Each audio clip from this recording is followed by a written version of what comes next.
কোনো মেজর অপারেশনের আগে, বিশেষ করে কোনো মেজর প্ল্যান্ড অপারেশনের আগে এত রক্ত পরীক্ষা এবং ইসিজি, এক্স রে, ইকোকার্ডিওগ্রাফি এগুলো করানো হয় কেন?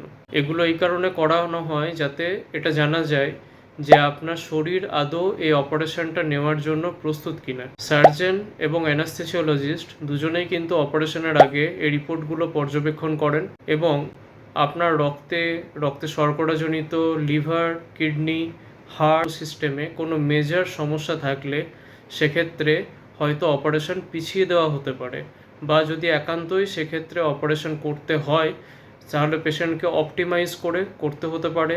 যদি অতটাও সময় না পাওয়া যায় তাহলে কিন্তু অপারেশনের পরে রোগীর আইসিইউ লাগতে পারে, সেটা ভেবে অপারেশনের আগে থেকে কিন্তু আইসিইউ বেড বুক করে রাখা হয়। নমস্কার, আমি ডক্টর অরিন্দম আচার্য, জেনারেল এবং ল্যাপারোস্কোপিক সার্জন। সুস্থ থাকবেন, ভালো থাকবেন। এই ভিডিওটি তার সাথে শেয়ার করুন যার কোনো অপারেশন হতে চলেছে বা যিনি অপারেশন নিয়ে অযথা ভয় পাচ্ছেন।